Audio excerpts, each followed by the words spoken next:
Meeting of the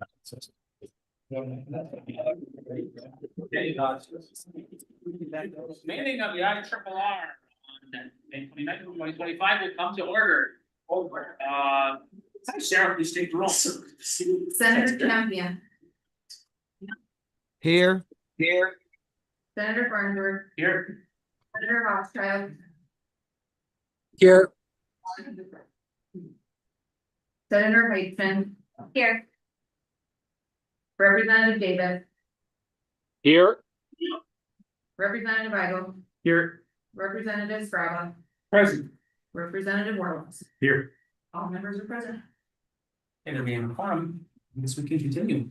Approval of the March 26th meeting minutes. Do we have a motion to approve the meeting minutes? So moved. Any discussion? Oh, we have to do roll call. Don't we? All right, Sarah, please take the roll. Senator Champion. Aye. Senator Farnsworth. Aye. Senator Rothschild. Aye. Senator Heitzman. Abstain. Representative Davis. Aye. Representative Weigel. Aye. Representative Straba. Present. Yes. Representative Warlock. Aye. We have 7 ayes and 1 abstention. We will now move on to the commissioners' comments. Thank you, Chair Farnsworth. Good afternoon, everyone. Welcome to what will likely be the final meeting of the IRRR Resources and Rehabilitation Board for the fiscal year 2025. As we wrap up another year of service, your commitment and collaboration have been essential in driving meaningful progress. Together, we continue to strengthen and build a more resilient future for Northeastern Minnesota. That resilience is being tested once again as parts of our region face the devastating impact of wildfires. Our hearts go out to the homeowners, businesses, and communities in northern Minnesota who've been impacted by those recent wildfires. This has been a difficult time, and we recognize the emotional and economic toll it has taken on our region. I want to extend our deepest gratitude to the firefighters, county and state officials, and many of the volunteers who are working tirelessly to protect lives, property, and our natural resources. Your dedication and bravery are a powerful reflection of the strength and resilience of our communities. Next, I want to provide a brief update on the agency's response to the layoffs that were announced by Cleveland Cliffs in March. Following that announcement, we worked quickly with the Department of Employment and Economic Development's State Rapid Response Team and Cleveland Cliffs to ensure over 600 impacted steelworkers had access to critical transition resources, including job placement and retraining support. We also met with local leaders and stakeholders, including workers, mayors, elected officials, and business owners from Vivian, Chisholm, Virginia, and others to assess the broader impact and explore how our business, community, and workforce development programs can help address urgent needs and support long-term stability. Our agency is working closely with Minnesota North College to connect impacted workers with high-demand training opportunities, including CDL certification, skilled trades, and healthcare.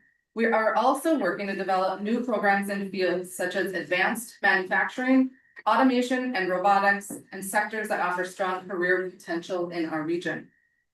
These efforts are supported by career counseling services that help individuals explore their options and pursue stable, good-paying careers that align with the evolving needs of our regional workforce.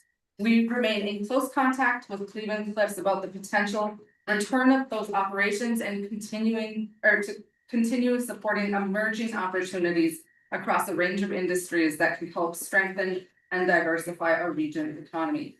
Situations like these underscore the importance and purpose of the work that this agency and this board do every day. We remain committed to providing support in any way we can, both in the immediate response and as we plan for the future. On a brighter note, I would like to welcome our newest board member, Senator Terry Heitzman, who was recently elected to represent District 6. Congratulations, Senator. We all look forward to working with you. I would also like to share some exciting updates regarding our team. Tom Jokinen joined the agency in March as our agency's new loan officer. Tom, wave, thank you. He is a native of Gilbert and a 2006 graduate of Evelyn Gilbert High School. He recently returned to the area to raise his family. He's a graduate of Concordia University in St. Paul, earning a degree in finance. Over the past 15 years, he built a successful career in the airline industry, holding finance and revenue management positions at American Airlines, Sun Country Airlines, and most recently Hawaiian Airlines. It's nice to have someone come back from Hawaii to Minnesota. As part of the business development team, he plays a key role in developing, implementing, and promoting our business finance programs to help support and grow the regional economy. And Stephanie Dickinson. She's here in the building. Stephanie joined the agency this past May as our communications specialist 1. She graduated from Bismarck State College and brings more than 20 years of diverse professional experience in project management, community engagement, and local government administration, having worked at Minnesota Power, the city of Aurora, and most recently as the HR manager at Hibbing Public Utilities. In her new role, she coordinates special events and trade shows, supports public events, and assists with community outreach, public engagement, and with the advancement of the agency's, again, strategic planning priorities.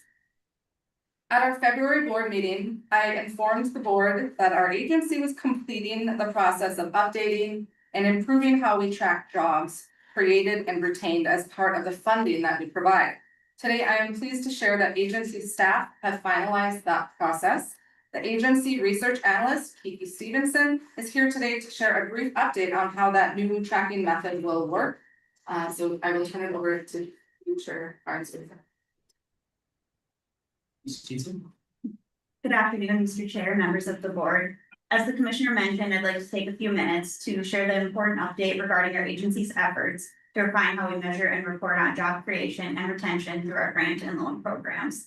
In accordance with Minnesota Statute 298.22 Subdivision 13, our agency is required to evaluate the job impacts of our funding activities. Previously, we relied on job counting methods that were developed decades ago. Over the past several months, we've worked across departments to analyze methodologies and best efforts used by peer economic development agencies. From these research efforts, we have developed a more robust and standardized policy and process. We will be implementing this policy and process starting in fiscal year 2026. This refined approach improves both consistency and accountability in how we capture, report, and score jobs and workforce outcomes. Under our policy, all applicants for IRRR funding are required to report detailed information on jobs created and retained as a result of the funding received at both the time of application and again at project closeout. This includes specifics like whether jobs are full-time or part-time, permanent or temporary, and details on wages and benefits. The data is self-reported by applicants, but our staff will continue to conduct follow-ups and request verification where needed. In addition, applicants, if applicable, will be able to share additional workforce impacts of their project outside of jobs created and retained. A significant part to our tracking process is the inclusion of construction jobs supported by agency funding. These jobs are a key part of our local economic activity and job flow.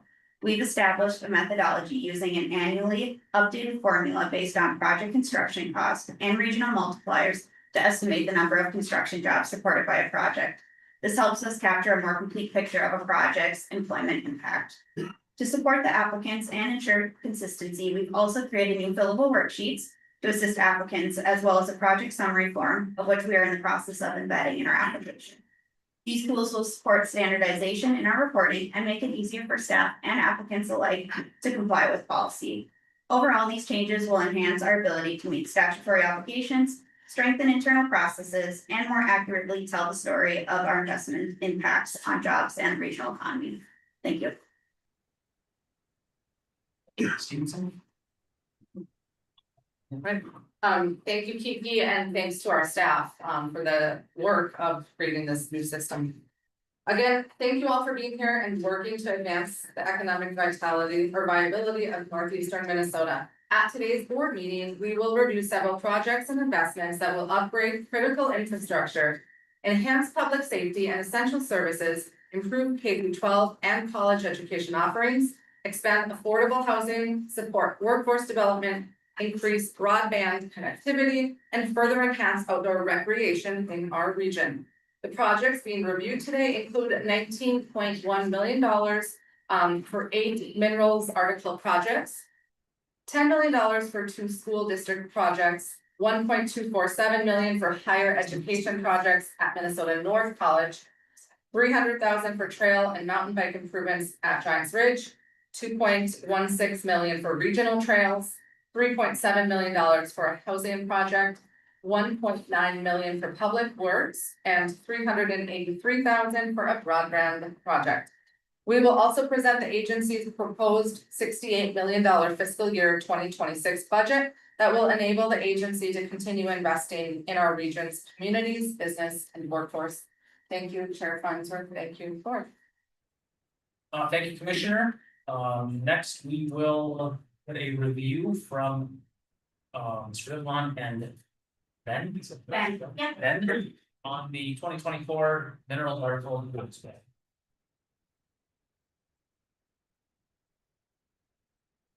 Right. Good afternoon, Chair, members of the board. Today we're presenting to you the minerals article legislation from the 2024 tax omnibus bill project. Under the guidance of Bond Council, IRRR will issue revenue bonds for the financing of up to 82 grants identified in the 2024 mineral article legislation. Projects that were awarded 1 million or more are required to present their projects to the board and submit a spending plan. Today before you, 8 of the 11 projects in the 2025 sale will be presenting their projects. 3 of these projects will be presented at a later board meeting, including Rockridge Schools, Ely Schools, and MDC due to scheduling conflicts. So with that, I would like to turn it over to the first project, which is the City of Abbott, and we have Mayor Andrea Zupancic and Deputy Clerk Sarah Powell here to provide an overview of that project.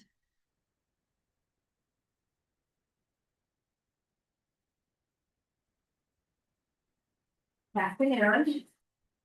I'm Sarah Powell from the City of Abbott, the Deputy Clerk. Thank you for having me.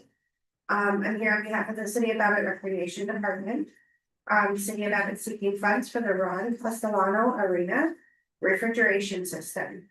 This arena was constructed in 1968. It is home to some of the most affordable ice time in the area.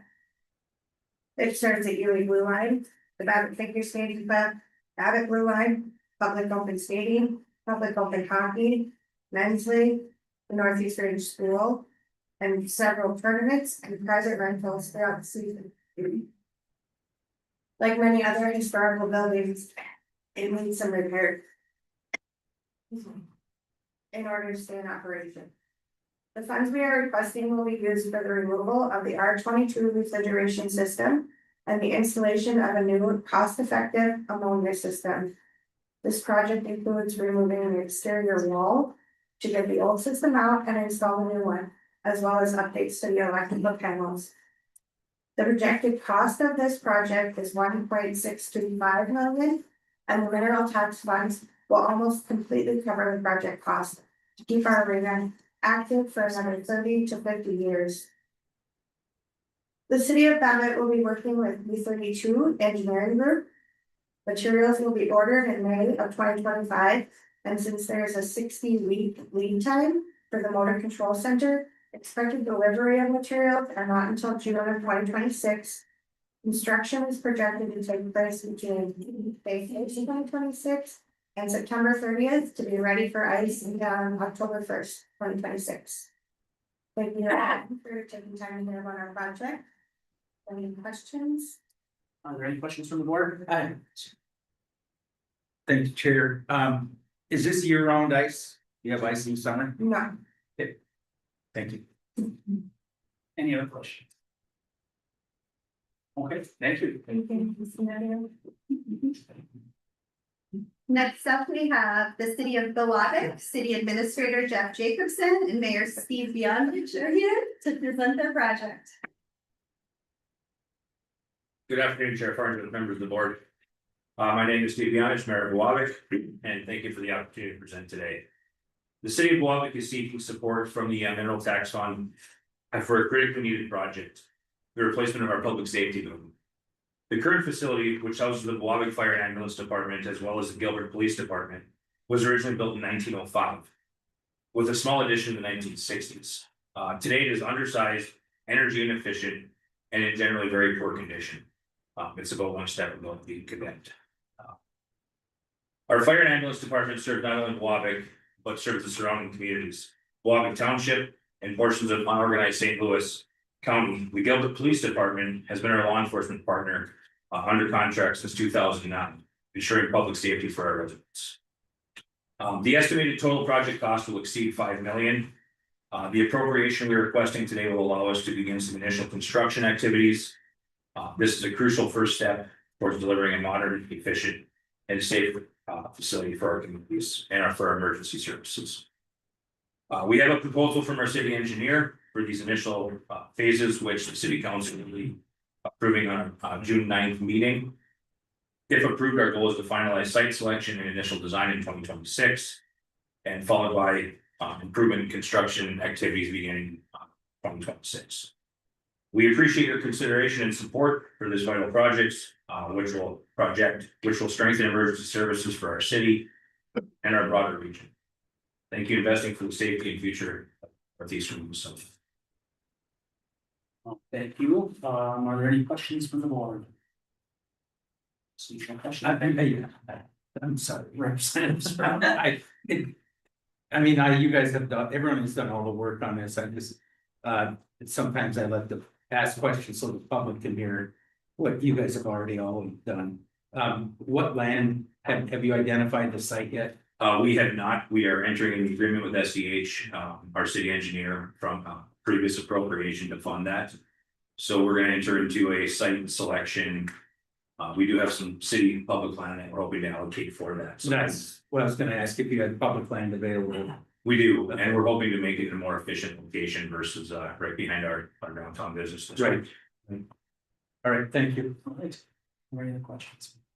All right, thank you. Thank you.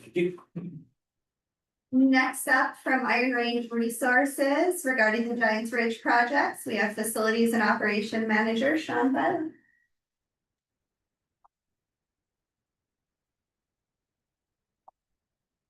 Good afternoon, Mr. Chair, members of the board. The project we have before you today is $7.6 million for the replacement of the lifting irrigation system and course improvements.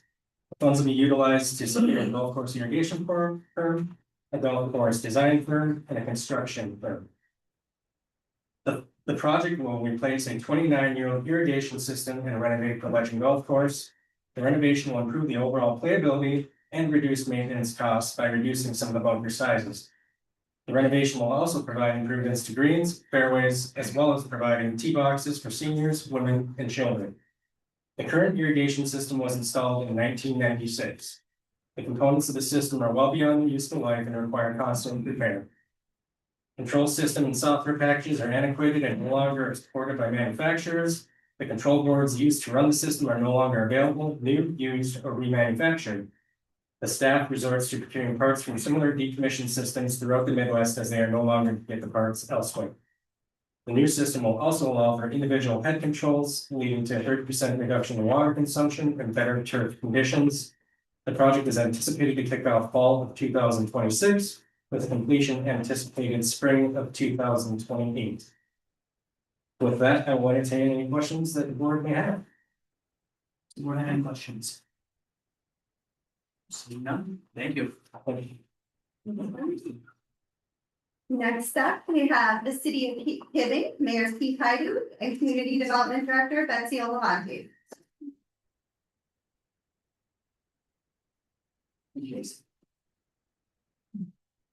Good afternoon, everyone. I'm Pete Hyde, Mayor of Hibbing. Thank you, Chair Farnsworth, Commissioner Rukabina, our AAA board and staff for the opportunity of testifying in the needs for housing in the community of Hibbing. In 2023, as part of our strategic planning initiative, the City Council and Hibbing Housing Authority, HRA, collaborated on a housing needs analysis. This study identified a number of factors for the need for new housing units and preservation of current housing units. HUD has determined the aging 1952 Greenhaven complex has served its useful life and will not fund any additional rehabilitation on this site. Replacement of this complex is estimated approximately $58 million for all 100 units. The HRA, in collaboration with Chisholm and the city of Hibbing, has secured $26.5 million in funding from the Minnesota Housing Finance Agency of the $28.2 million project for phase 1 of this project. The HRA and the city of Hibbing are collaborating to apply for second half funding on July 10th of 2025 this year. Phase 1 took place is actually 52 units of housing that will be built starting this summer. Phase 2, Masaba Manor, will be an additional 48 units of housing.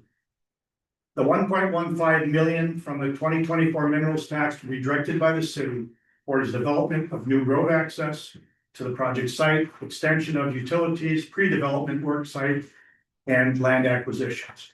Hibbing has great needs to add new housing units and needs your help, and we appreciate your consideration. On behalf of City Hibbing, I thank you again, and we'll answer any questions you might have. Are there any questions? Any questions at all? Any questions? Oh, Representative. You know, I had the answer to that. So you have a total of 100 units you're trying to bring on? Correct. And the site we toured, I think, were you there when I was there? We toured it, we had lunch there this last year. Was that part of this? Because are you gonna tear the old one down and build a new one there, or what's the plan? That's what will eventually happen, but the new have to be built before residents can be transferred. So you'll build a new one, move Yes, everyone there, that tear is the old one correct. down, put another one. We're looking eventually to repurpose the old site for additional housing, because it's in neighborhoods right now. But that's something that has to be worked out between the HRA and the city Hibbing. But at this time, our focus is to get the new units running and getting the infrastructure to the new cities that we've identified where they would be built. Okay, thank you. Any other questions? Thank you. All right, next up, we have Hibbing Public Utilities, Lou Peterson, General Manager, and Elliot Dixon, Customer Programs and Communications Specialist. Welcome.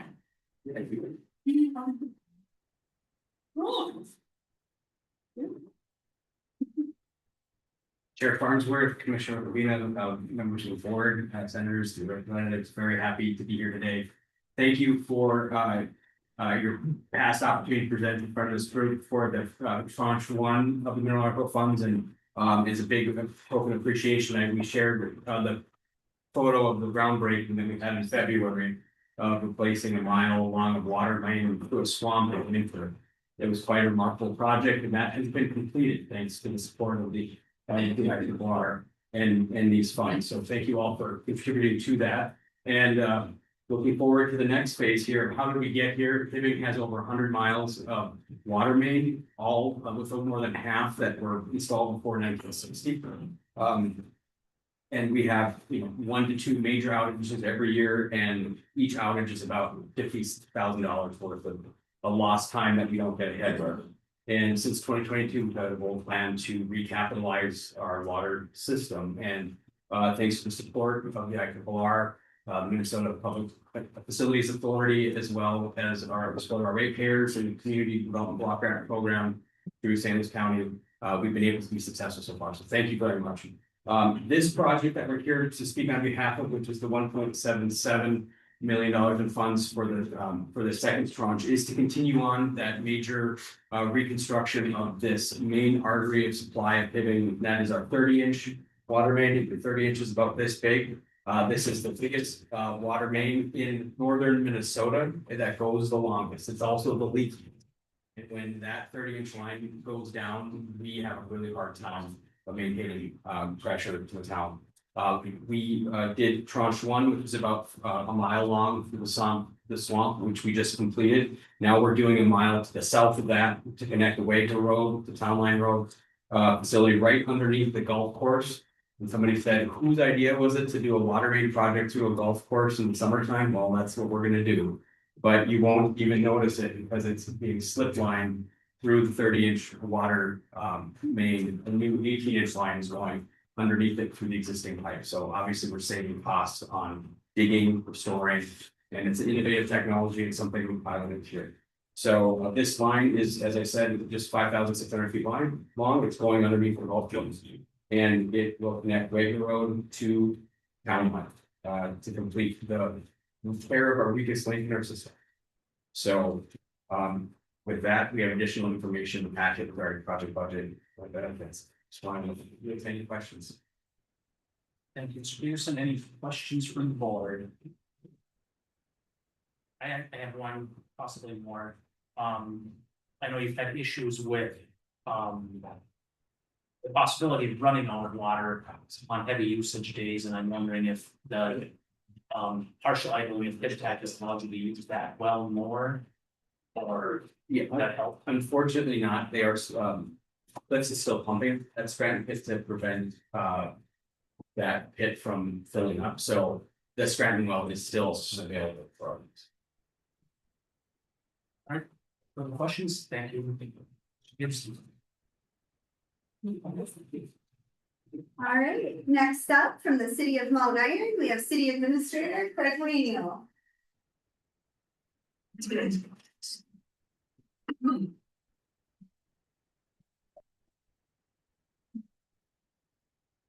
Chairman, board members, my name is Craig Waino, City Administrator of City of Mount Iron, home of our largest taconite mine in the world. And the second largest solar plant manufacturing plant in the US. We're seeking funding for 3 or 4 projects. The first is the $1 million for water main replacement. Third water main is a 10-inch water main, 4-foot bell housing sections. These are prone to moving in the frost and blasting. We believe they were installed right around WPA times. And so they serve their purpose. We're planning to bore and drill another line beside it. Take that load. This will be on Union Drive, where Sabi Fit is, that area. That's where it's gonna go. The second is for Enterprise Drive, northeast extension. This will open up approximately 20 to 25 acres of future development for the city to create jobs. It's located at the northwest corner of 169 and Highway 53 in Mount Iron.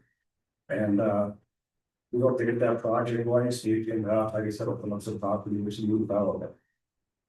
We're seeking $100,000 for a communication system to link our 15 lift stations together with a wastewater plant. Currently, it's a manual system. You have to investigate it every day of the year. We have crews going out.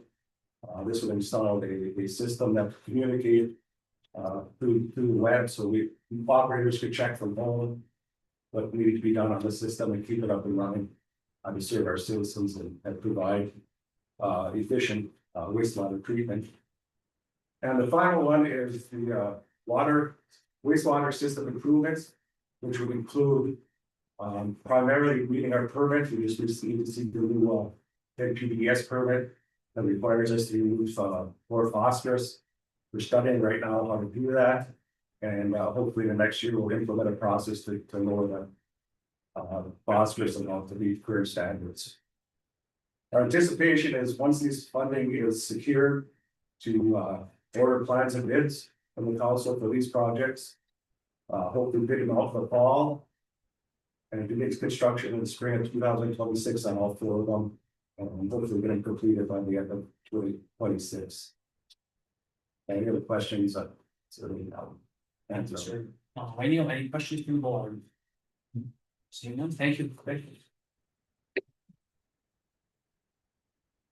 All right, next we have Northland Learning Center. We have Jackie Ward, the Executive Director, and Kent Forbitz from ICS is also here. Okay. Good afternoon, commissioners, chairman of the board and board members. I'm Jackie Ward, I'm the executive director of ISD 6076, otherwise known as the Northland Learning Center. We provide comprehensive special education and alternative learning services for 9 northeastern Minnesota schools, which cover the majority of the taconite relief area. The schools we currently serve include Mount Iron Field, St. Louis County Schools, Chisholm, Mesabi East, Nat Lake, Ely, Cook County Schools, International Falls, and Rock Ridge.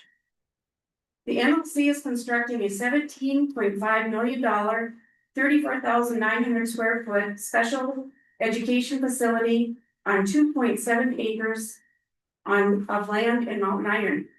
The project itself will serve approximately 100 member district students in a setting 4 environment.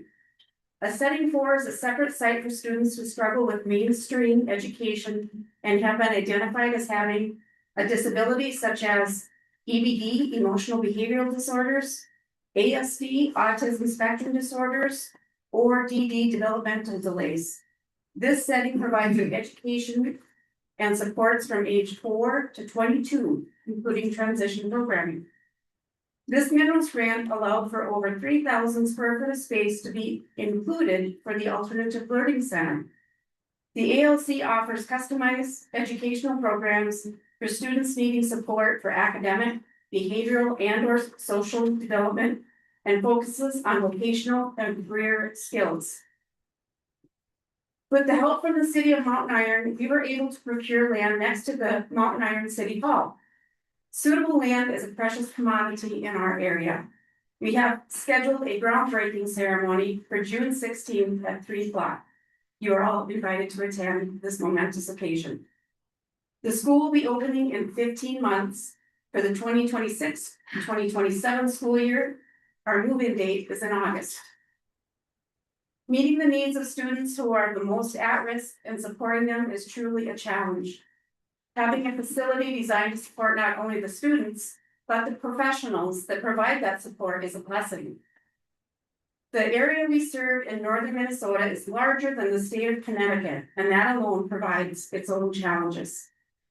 Without the support of the IRRR, this project could not have happened. We would be continuing to serve our children from a building where we cannot drink the water, where we can't use over 50% of the space due to contamination and maintenance issues, and where we needed to move our professionals off-site to provide safe and appropriate places for them to work. I don't know what else to say, but thank you to all of you who have worked on this project for the past 7 years to make this a reality. Again, without the help and support of the IRRR and its great staff, this project could not have happened. Thank you. Ms. Warder, are there any issues from the board? Representative Sprout. Thank you.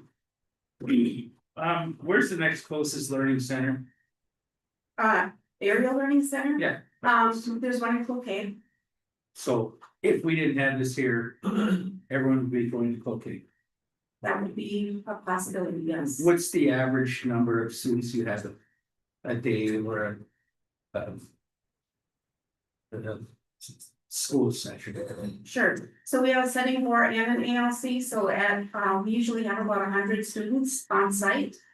70 of them are setting 4 students, and then about 50 are the ALC students. Again, I'm new to this, obviously I came on 2 years ago. And when I saw what you were operating out of and what the other group is operating out of down in Carlton County in that area. I'm appalled at us as humans letting this happen. So I really appreciate that this is a blessing. we can't put enough money. Thank you. Thank you. Any other questions? I just want to add to that. I know down in the metro, they have these intermediate school districts that provide a lot of these services, and they have a lot of property development, and they're able to pay for things like this. And we don't really have that. And I'm by profession, I'm a special ed teacher. I have a master's degree in EBD, which that's emotional behavior disorders, which makes me perfectly qualified to be in the legislature. But this is the hardest job. And so I think it's important to note that we're giving them a building worthy of the hardest job, is that they're actually be able to do it better. So thank you for presenting. Thank you.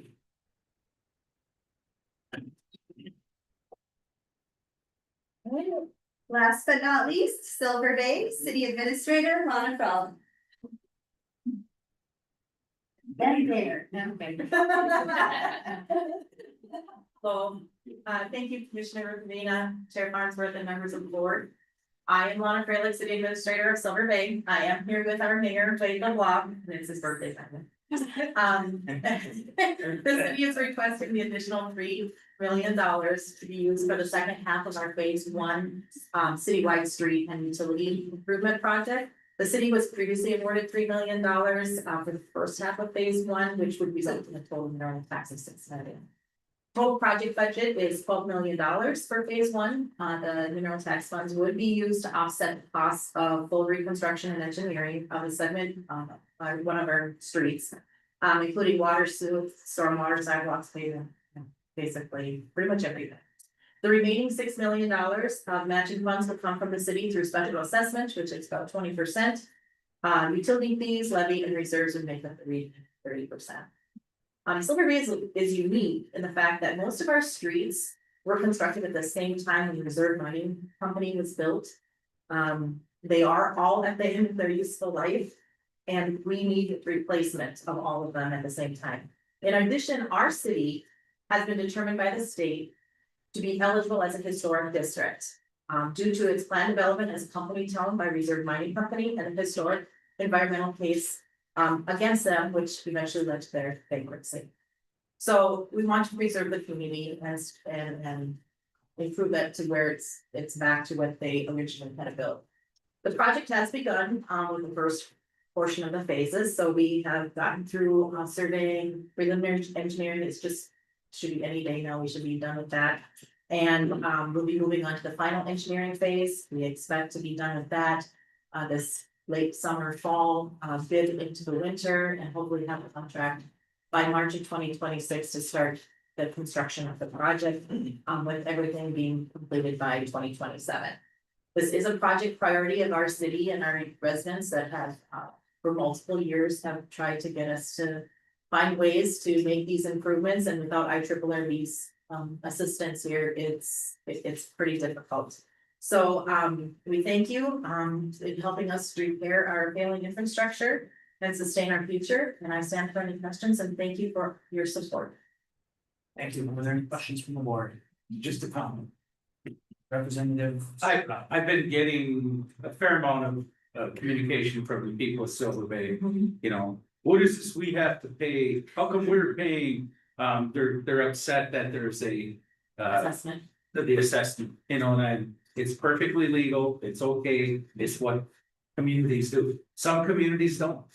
Some communities do, but this is a huge undertaking. It's a big project. It's nowhere near the end. 6 million isn't even close. No. Close. So just wanted everyone to know that everything is on the up and up that's at. Yeah, thank you. You're welcome. Senator Nostradamus. Senator Hostraff. Thanks, Mr. Chair, and thanks everybody. Hopefully you can see me. I am just on my way back up north. I've been at the Capitol for the last 2 weeks on our tax conference committee and our jobs conference committee, just doing some final negotiations as we go into special session.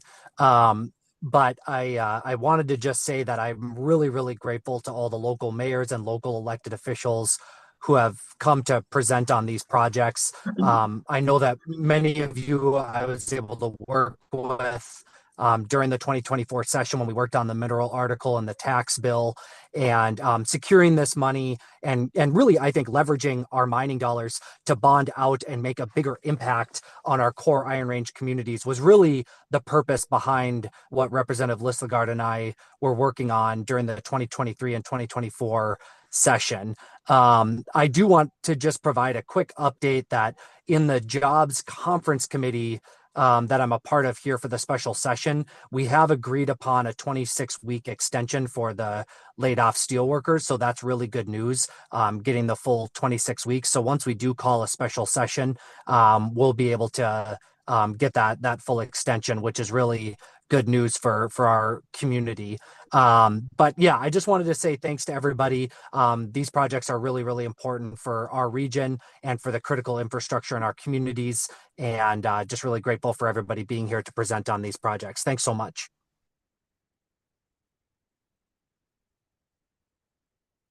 Okay, any other comments from members of the board about this project or all of the projects? Representative Michael. Thank you, Mr. Chair, and this is just kind of closing for all the mineral article projects, and I want to start with no disrespect to the projects in front of us, they're all great, like my fellow board member and colleague, Senator Houschild said, they're all good projects.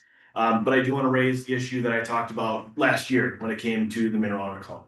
And I talked a lot about what would happen if we were in a situation where we needed the agency to be dynamic and have the ability to have funds readily available to help our community. And now we're faced at a time where we have a mine that's semi-idle and a mine that's completely idle. And now we've wrapped up millions of dollars of bonding into the agency that they're gonna be paying millions on interest now for decades. That's a huge concern moving forward, and I want to make sure and raise that again, because what we talked about a year ago has now come to our reality. And as we move forward, as a board, as a range delegation, we look at how this agency is gonna be critically important to what's ahead for not only just the future of mining, but for the future of economic development on the Iron Range. It's critical that we continue to think into the future on these things and not look for things right away for how we can leverage these millions of dollars. Again, these projects are good. I'm happy to support them. But what I'm not happy about is the millions of dollars of interest that are now tied up that this agency has to pay for. That isn't in our general fund that's able to be helping out miners who are laid off at HIPTAC and miners who are laid off at Minorca. That aren't there to go help our schools that need it at desperate times. That aren't there now to help attract future economic development to this region because they're tied up for these one-time projects. So I just wanted to make sure and say that today for this board, but for those in attendance, because it's important that we remember these things as we move forward as a range delegation and as we move forward as the IRRB board, and think about things that affect this region, not just for a year, but for the generations after us and when all of us are done serving. So thank you, Mr. Chair. Thank you, Representative Michael. Senator Houschild, is your hand still up or do you have another comment? Yeah, I just want to make sure that I clarify and respond to Representative Igo. We passed the legislation so that the agency does not have to pay off the bonds over time. It is possible to just pay for the projects. As we know, there are hundreds of millions in the Doug Johnson Fund. And so it's fully in the agency's ability to pay off the bonds early and not pay interest. And I would suspect that that's something that the agency would definitely consider doing, given, what you're describing. The only other thing I would say is it's really important that we understand during tough budget times at the state level, it's a precarious position for us to be in to have these funds not being utilized, right? We have to make sure that we're showing folks that we are investing back in our communities, that we're investing in core Iron Range communities, in the infrastructure that we need. This is going to pay dividends for our communities. These were requests that came to us from our local governments. A bonding bill failed because we didn't have the Senate votes necessary to pass a bonding bill. And I suspect, again, this session, we will once again not have a bonding bill because we can't come to agreement, or we won't be able to fund local projects because the House is requiring us not to fund local projects. So I just want to be abundantly clear. Number one, the agency can pay these off. And don't have to pay interest. And number two, we have to make sure that we're utilizing these dollars so that we don't have a circumstance like back in the Plenty administration where they come and raid our funds. We have to use these funds effectively and efficiently. Otherwise, folks start looking at our funds and say, what are you doing with them? So that's the point that I would make. Let's make sure these funds are invested in core Iron Range communities and not elsewhere. Any other comments? Representative Igo.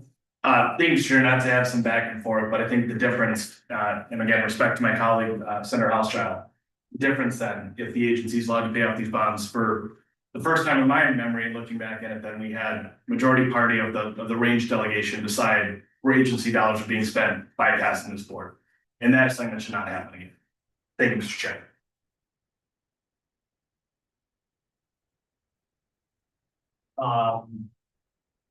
Is there no comments or is his hand still up or is? I'm not sure if it's still up. Oh, okay, it's okay. All right, I think we're ready to move on to the resolution, so thank you to the presenters and so come on, this may. 25 days. Or not. Yeah. We have to speak to the legislature. Oh, right. All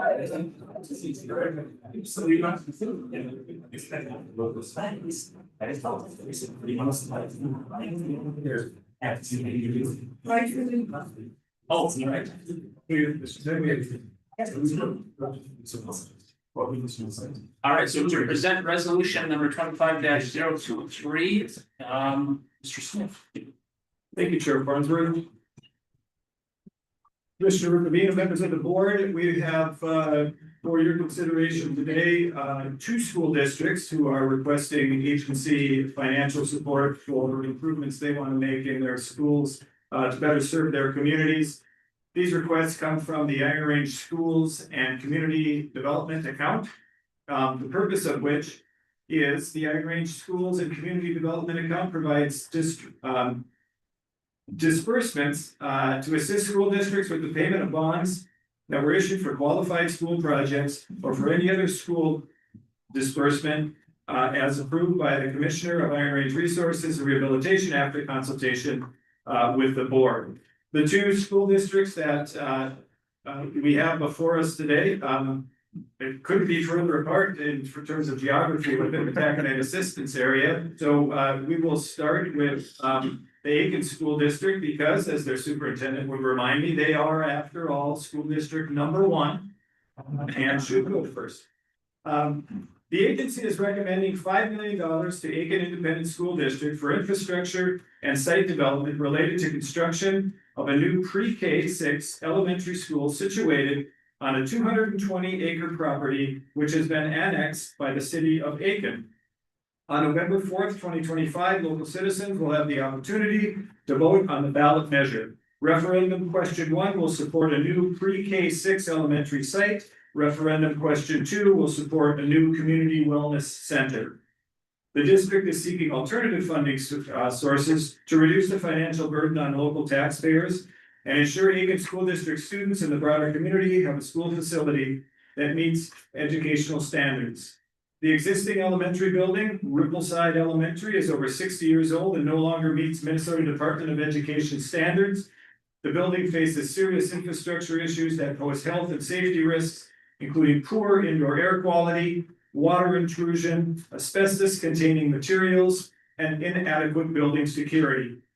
A new pre-K 6 facility is vital to meeting current educational safety and health standards. The new site will allow for a long-term future consolidation of the district's high school facilities. However, improvements have been made to the district's high school, enabling it to remain in use. In addition to the IRR request, the district is striving to secure $5.6 million in construction sales tax exemptions and state bonding funds to further reduce the amount of the referendum and burden on the local taxpayers. To qualify for funding from the agency and from the school and community development account, the following milestones must be met. First, approved from the commissioner and following consultation with the board. Project approval by the Minnesota Department of Education, which is anticipated plan submission by July 9th, 2025. A successful passage of the local voter referendum, question 2 in the November 2025 election, and submission of a final project budget and timeline following the referendum approval. The sources and uses you can see in your board packet. The request from the IRRB is $5 million of approximately $70 million project.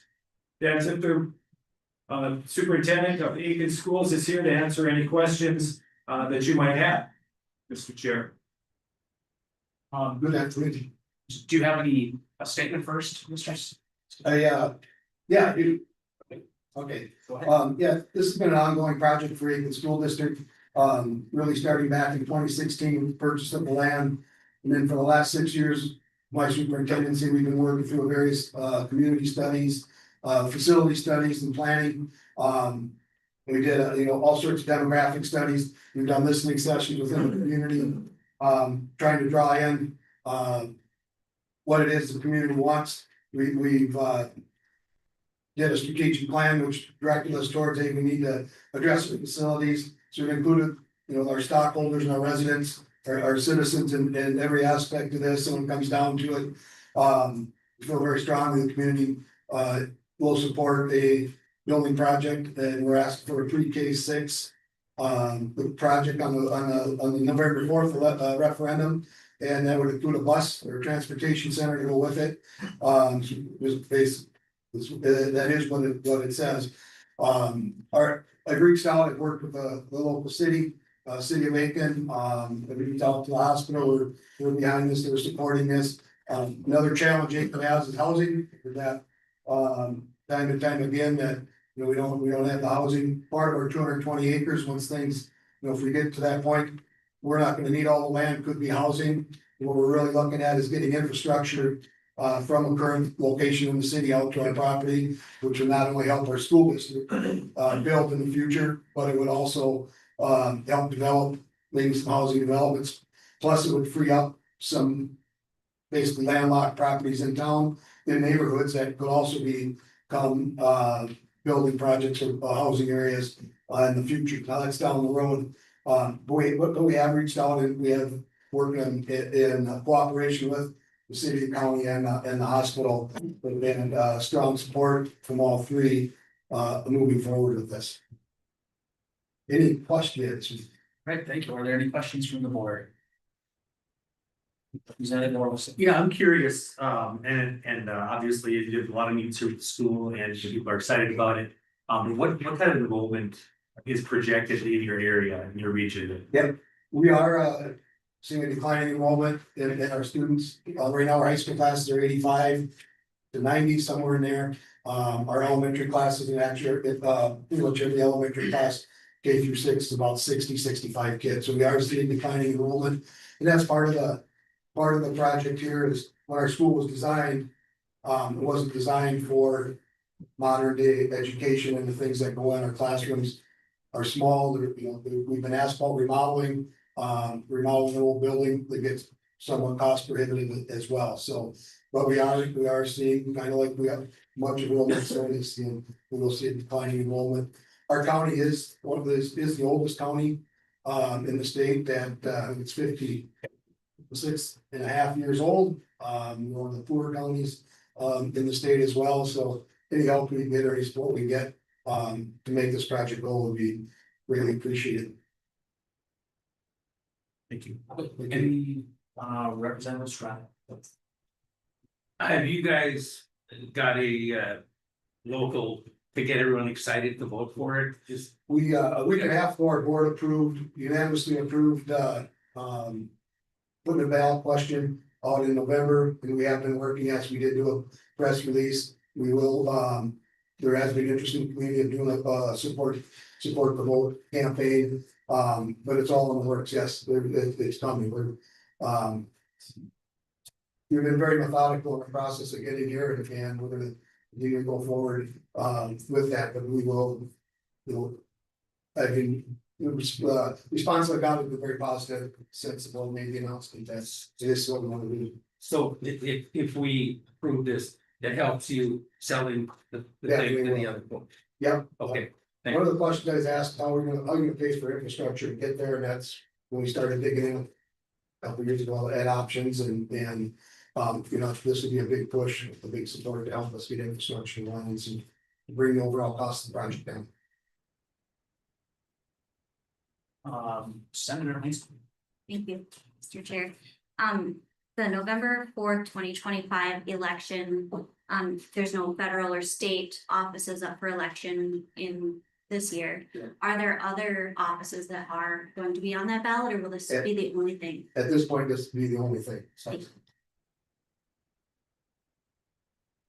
Representative Idle. Thank you, Mr. Chair. This is an exciting project for not only just the city of Aiken, but Aiken County as a whole. So I'm excited to support it. And I just also want to make another addition that saying that this whole range delegation's been working on is the seasonal rec tax credit down there, which we're really hoping that as the tax bill is in its final stages coming together, if we can get a tax bill passed, could be a huge boost to not just your project, but other school projects here in greater Minnesota, where everyone loves to come and play, but we can get them to come and play and pay a fair share. And when we have referendums, that'd be a huge help. So I just want to say that this whole board collectively is working together to get that done to help give you guys the boost you need on that too. And I appreciate that. That would be a big help for us and many other. citizens. I just want to add, that I think this could breathe a breath of, kind of a breath of fresh air into the county. When I was door knocking during the campaign, I knocked on a number of doors. For people to say, we just moved here from the Twin Cities, and so having the new school, possibly new housing, could bring a lot of, new students into the area, and so I think it is an exciting project. You got something up. Oh, so I yeah. Out there, Representatives Scrabble. You've pushed me. Do you guys have broadband, good fiber to the school system or in the county? We're pretty solid with the school system. The county is coming along. There's been a number of different projects in the local. But the new one will be wired. Yeah. So we're connected because. Or the community around, what I'm finding in Ely is the more. Connected we get, the more people are moving up with their job now. Yep. And they're bringing their families, like extended families, grandma, mom. Yeah, The we're seeing kids, some of the that too. whole works. I mean, it's kind of like, wow, instead of getting 3, you're getting 10 or 8, so. But fiber is, or connectivity is the key. And Wax Electric, I know is very active in improving connectivity in our region. I think CTC is also working on other areas, but we found out like many other schools when we had put so much online during the COVID years, what's the reception one day isn't the next, so we're really our community is really working hard to address those concerns as well. Thank you. Thank you, Mr. Sitter and Mr. Smith. Thank you.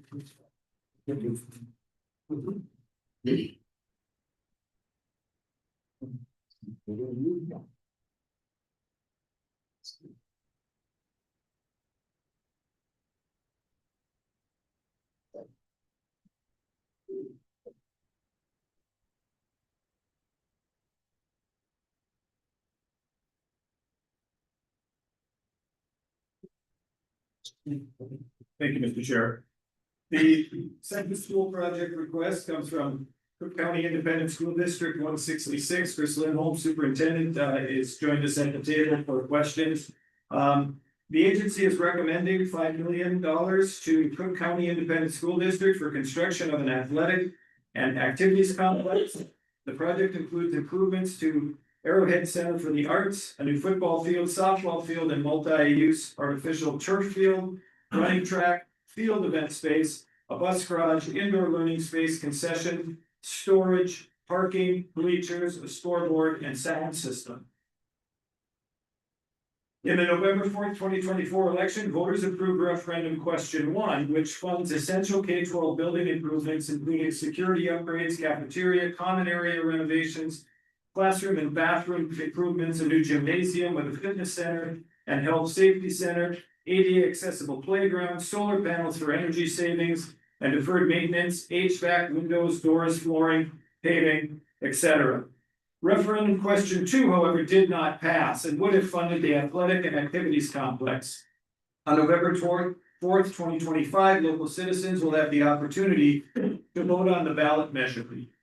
Prior to the 2025 election, the district is seeking alternative funding from resources to reduce the financial burden on local taxpayers to ensure Cook County students and the broader community have access to robust athletic and performing arts programs. In addition to the agency funding request, the district is exploring other grant opportunities and construction sales tax exemptions to further offset the project costs. As one of the largest geographic school districts in Minnesota, with only one neighboring district, Cook County has limited open enrollment options. The district must directly provide most educational, athletic, and extracurricular opportunities to its students. To qualify for funding from the agency's Iron Range Schools and Community Development account, the following milestones must be met. Approval from the commissioner following consultation with the board. Project approval by the Minnesota Department of Education, with an anticipated submission date of July 9th, 2025. Successful passage of the local voter referendum on question 2 in the November 4th, 2025 election, and submission of a final project budget and timeline following the referendum approval and the sources of use. As you can see, the agency has $5 million toward a approximately $38 million project in Grand Marais. Mr. Chair, stand for any questions. We have testimony. Sure. Thank you, Mr. Chair. Thank you, Commissioner, and thank you, members of the board. It's just a treat to be here, and I also want to thank Roy and Brittany for their help in the application process and just sorting through all the different steps along the way. It has been a journey, as you heard from Roy, the district engagement or referendum back in November 2024, which was overwhelmingly successful in question one. We're super proud of the work that we have going on right now as we bring our building up to speed with ADA compliance, special ed facilities, a new commons area, new secure entrance, single-use bathrooms, and all the things that are going to make a building that was originally built in 1952 bring it up to speed into 21st century standards. So we're really excited about that. Question two did not pass by just under 2%. And that was disappointing, especially for our 80 kids that are out for track, who don't have a track and they don't have long jump pits. They run the streets of Grand Marais. It's really fun to watch. Up the hill and back down the hill, right? And for our softball team that doesn't have a field on campus to be able to have a home charge rate there in that multi-use school would be a big deal for our school district. Now, a really big point for Grand Marais is our spring sports often don't get started until about a month or two after they're supposed to start because of natural turf fields and the weather that we have. And the artificial turf would allow us to start our seasons earlier, plow it, as well as use them nonstop, meaning it doesn't have to sit empty 85% of the time to rest on natural turf field. And then in addition, the investments into the auditorium is a really big deal for our arts community. And if you've been to Grand Marais, you've been to Cook County, you know that the arts are a big part of the culture of our community. Being able to reinvest in that and bring that up to speed, since that was built in the early 90s, is on the high priority list. Our board, when that failed, question two failed, asked me to sharpen the pencil and seek alternative funding sources to see if we can pass what narrowly did not pass by bringing in some matching funds of some kind and then go back to our voters in November. So that's what we've done. And I'm super grateful that IRRB has been open to helping us walk through that process. And hopefully that it's enough to get it over the finish line in November of 2025. So with that, I'll be happy to answer any questions. Thank you, Mr. Lindholm. Other questions from the board? Here. Okay, he's my constituent. The issues, like when I read through your program here and everything, the question I had, how much did it lose by, and is it worth going after again? And 2% is winnable. Again, the biggest problem we have with the North Shore, specifically Cook County, is there's 5,639 people for the whole county. The whole county. And when you start taxing for everything, and the way the legislature is going now, if PILT and all these other things get hit, it's sometimes overwhelming.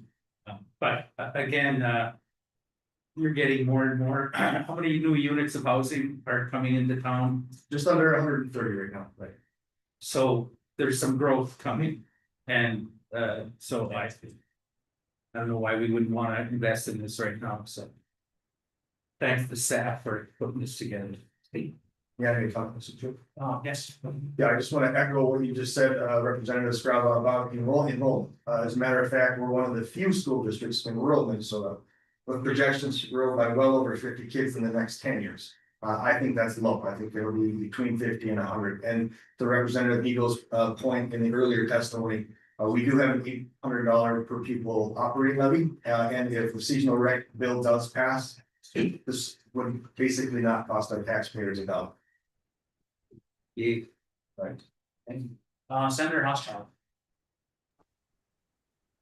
Thanks, Mr. Chair, and thanks, Chris, for being here. Thanks for your advocacy on this project. I know how important it was to you all to pass that and to see it fall just short on the second question, especially when it comes to our kids' extracurriculars, athletics, and those opportunities. I mean, I think it's my firm belief, and I know everybody agrees, that regardless of your zip code, regardless of where your school district is, our kids deserve a quality education and opportunities. And so being able to get these matching dollars to make sure that you can pass that referendum, hopefully, I think is a big deal. I do want to comment on the seasonal recreation property tax initiative. We are negotiating that in the tax committee. Unfortunately, the bill didn't pass in the House.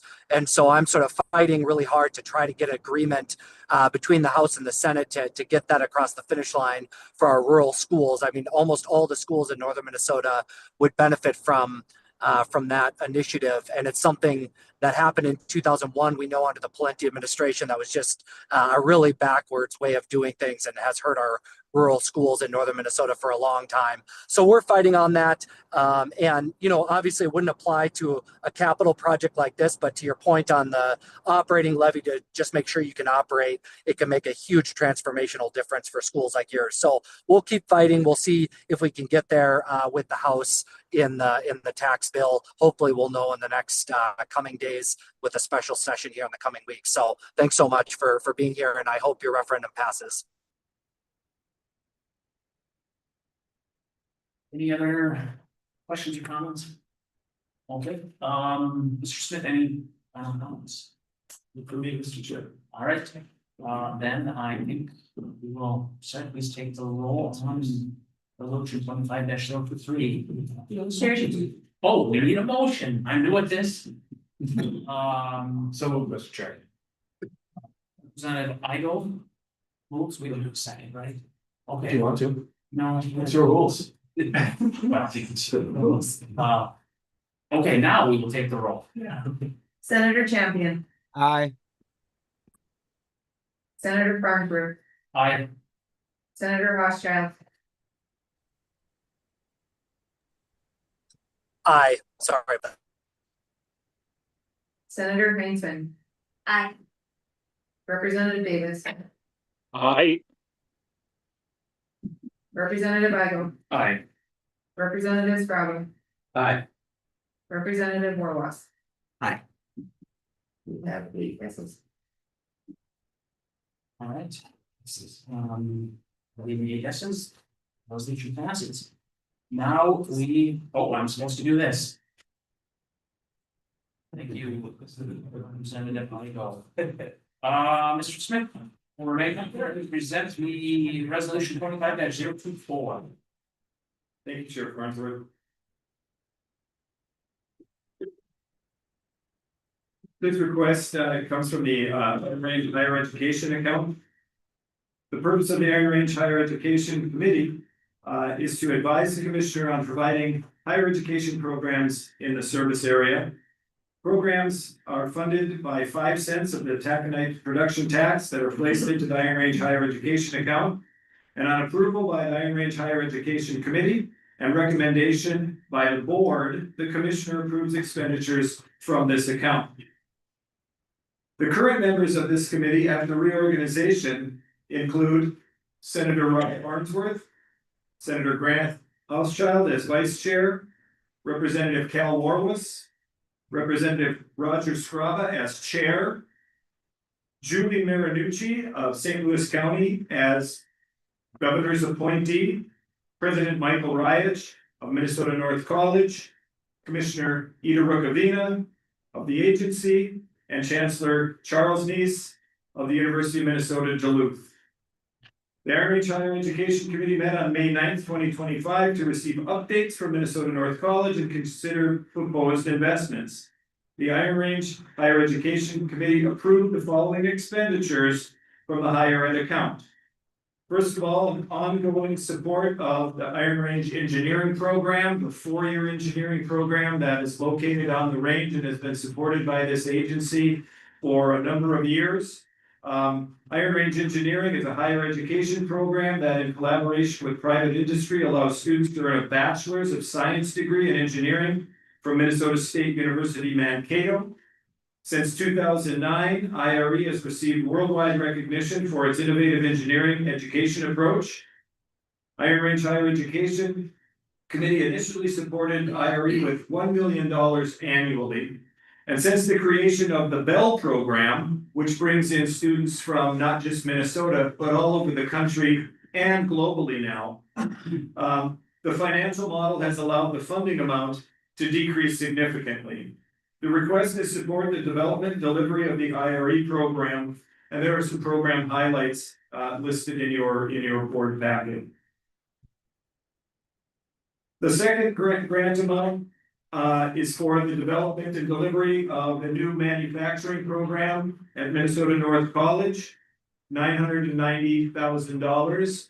This program will consist of a first year program that will introduce students to machining, manufacturing, and fabrication to support the manufacturing industry in northeastern Minnesota, which if you look at the agency projects that we've had over the last number of years, we've seen significant growth in. And most of those are homegrown companies that are already here and looking to expand. The second year of the program will provide a certificate in robotics and automation, which is an exciting move for manufacturers in the region who have been asking for this type of program here for a number of years. And this will allow students to move from the first year of the program out into industry and be doing training on the robotics and automation that exists in those fab shops. And the third one is $157,000 to the veterinary technician program on the Vermillion campus. This program was originally funded by the Higher Education Committee a couple of years ago. It has been very, very successful in the region. We lost a program that operated out of Duluth a few years ago, and Minnesota North College was able to pick it up and move it up to the Vermillion campus. This particular investment is for facilities and improvements. As you can imagine, there's a lot of regulation around this type of a program, expert equipment that's needed. You have to have a licensed veterinarian that's running the program, and so the demand for it continues to grow. And another program like Iron Range Engineering, where originally we saw a number of students that are just kind of from the local areas, but because of the lack of any proximity to any other program, we're seeing a number of students from really outside of the TAA coming to Vermillion for that program.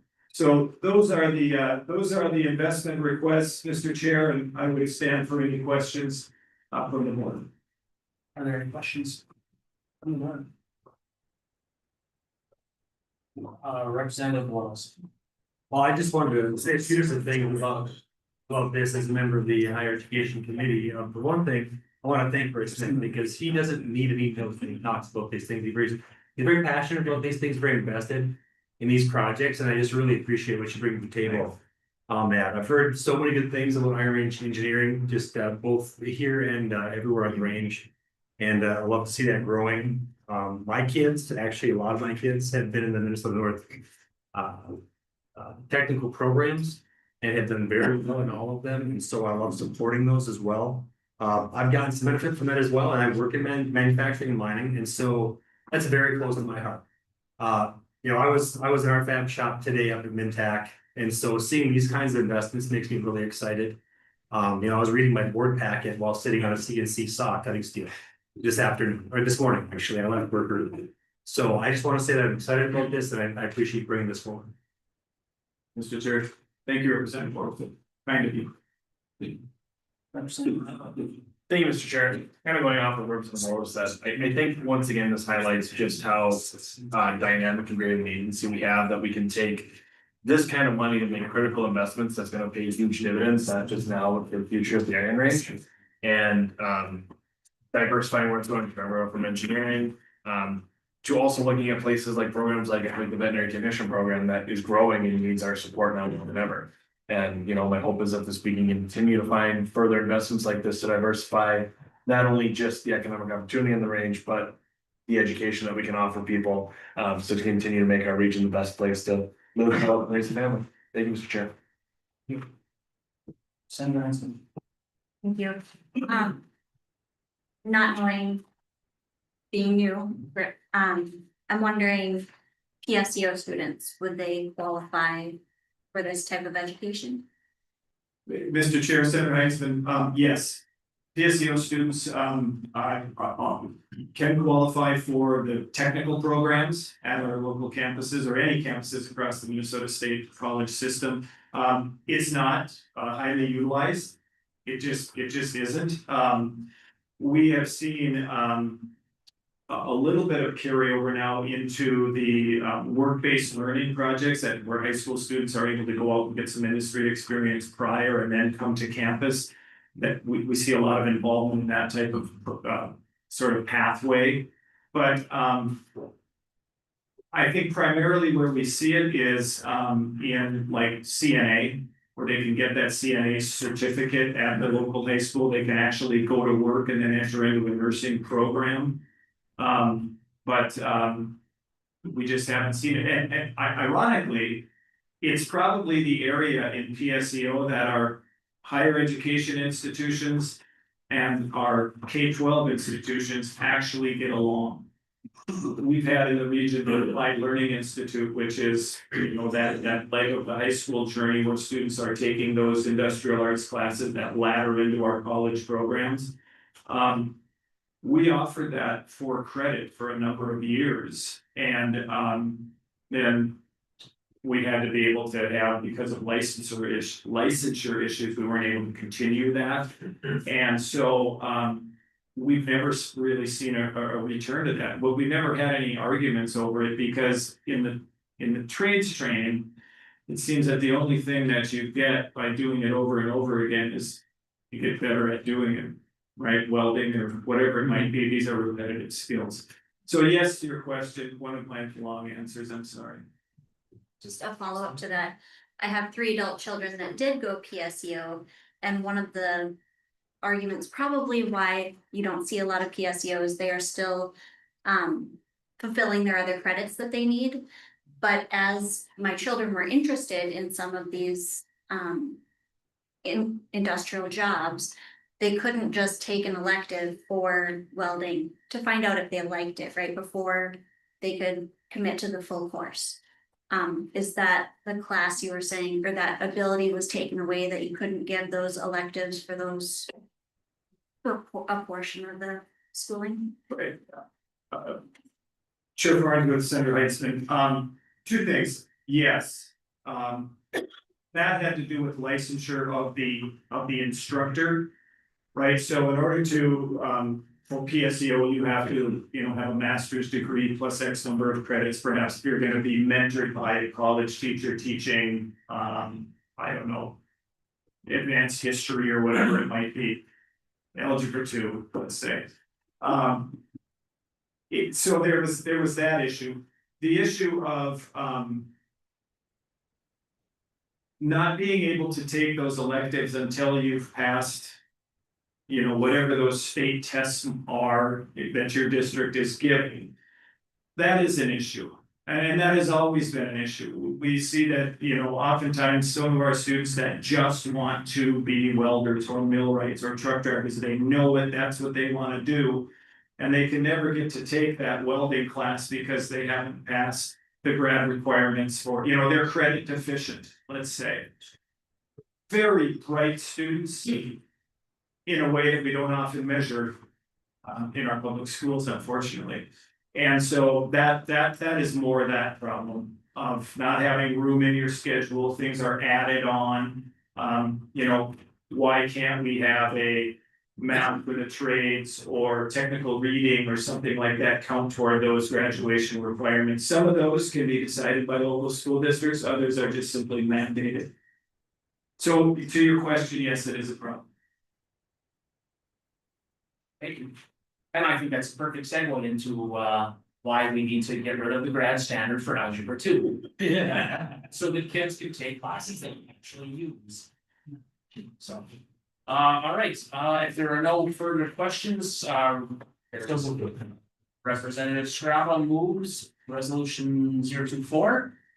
Sarah, please take the roll. Senator Champion, Aye. Senator Burnford, Yes. Senator Hochschild, Yes. Senator Mason, Yes. Representative Davis, Aye. Representative Igo, Aye. Representative Scrabba, We. Representative Horwath. Aye. We have 8 yeses, 0 noes. All right, the. Yeah, resolution today. All right, so next. On to resolution 5-025. Here it is. Thank you, Mr. Chair, Commissioner Rubina, members of the board. In front of you today, we have the Giants Ridge Recreation Area Tax Proposal for $300,000. The Giants Ridge Recreation Area Tax is a special tax that applies to admissions, recreation, lodging, and food and beverage sales. It was passed by the Minnesota State Legislature and implemented by the city of Iowa back in 2010. It is dedicated to the construction, renovation, improvement, expansion, or maintenance of public recreational facilities located within the city of Iowa that lie in the Giants Ridge Recreation Area. The tax revenue balance as of March 31st, 2025 is $450,569. The Giants Ridge Management Team, in conjunction with local stakeholders, provided the agency with tax use recommendations. These projects include, or 4 recommended projects will enhance offerings and recreational opportunities for the region's visitors and residents, and these projects include $55,000 to purchase a piece of trail maintenance equipment for the mountain bike and hiking trail. This piece of equipment is critical for continuing to maintain the existing trails that lie within the Giants Ridge Recreation Area. $20,000 to construct a bridge for the Narrows hiking trail. This walking bridge over the Wine Creek will allow for better access to the Narrows hiking trail. $125,000 to construct cross-country mountain bike trails. This project extends this existing south cross-country mountain bike trail system and will bring Giants Ridge Trail System closer to the Millennium Trail Campground and the city of Iowa, with the eventual goal of connecting the Giants Ridge Trail System to the city of Iowa. My project, $100,000 to expand the mountain bike skills part. This project expands the existing Genesis Park to support riding progression and provide improved teaching, training, camps, clinics, and daily visits. The project is part of the 2024 Giants Ridge Master Plan. Past projects that have been approved from the recreation tax account total approximately $1.3 million. They include a climbing wall, a children's outdoor play area, the design of gravity mountain bike and hiking trails, a walking path and a turf loop, a trail connection to the village, purchases of trail maintenance equipment, and a portion of the design and construction related to the pool and sauna house. And with that, I will entertain any questions from the board. Are there any questions from the board? Seeing none, Representative Warwas moves resolution 5-025. I do. Sorry, please take the roll. Senator Champion, Aye. Senator Barnberg, Aye. Senator Hochschild, Aye. Senator Franson, Aye. Representative Davis, Aye. Representative Igo, Aye. Representative Scrabba, C. Representative Ward. Aye. 8 yeses, 0 noes. There being 8 yeses and 0 noes, the resolution passes. All right. Now on to resolution 25-026. Mr. Callio, presenting.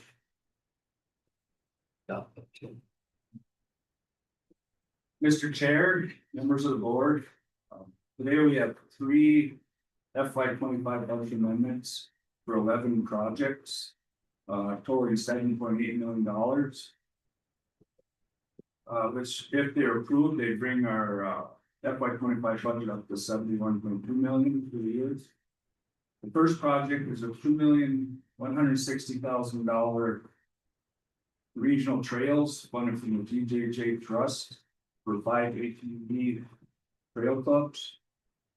The second project is a $3,737,404 housing amendment funded from the BJJ Trust Corpus. For the city of Ely for a 37-unit apartment building. And the third amendment was $1,907,290 for 9 public works projects. Funded from the TEPF. Is there any questions on the budget amendments? Does the board have any questions? And I assume we're gonna talk about each of the resolutions separately Yes. after we vote on the first resolution. Mr. Chair, correct. Okay. Senator Heisman moves resolution 25-026. Sarah, please take roll. Senator Champion, Aye. Senator Farnsworth, Aye. Senator Rothschild, Aye. Senator Heisman, Yes. Representative Davis, I, Representative Idle, Aye. Representative Scrabba, Aye. Representative Warlock. Aye. 8 yeses, 0 no. All right, there being eight yeses and 0 no's, the resolution passes. All right, next on to resolution 25-027. It may vote. Oh, I'm gonna. Chair Farnsworth, members of the board, today respective agency grant program administrators will present the projects to the board for review and recommendation as related to the budget amendment that was just approved. Good afternoon, Chair Farnsworth, Commissioner Mukavina, members of the board. My name is Danae Badette, and I'm the grant administrator in our community development department. I recently took over managing the regional trails grant duties when Jim Plummer retired. So today I'm here to provide information on the amendment requested for the regional trails. So the purpose is regional trails grants assist with the design, engineering, and construction of various types of trails. We have one project with the agency investment of $2,160,000.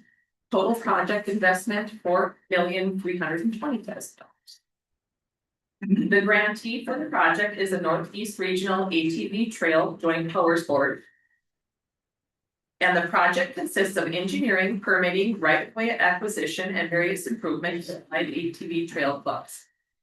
The first request is for the Elborn Dirt Devils ATV Club. And that amount is $135,000. Location is 3.6 miles of trail between County Road 166 and Austin Road in the Elborn area. Along an existing snowmobile corridor. Improvements include general trail construction, bridge, boardwalk, culverts, and gravel surfacing. The next project is for the Prospector ATV Club, which is $1.2 million for phases 2 and 3.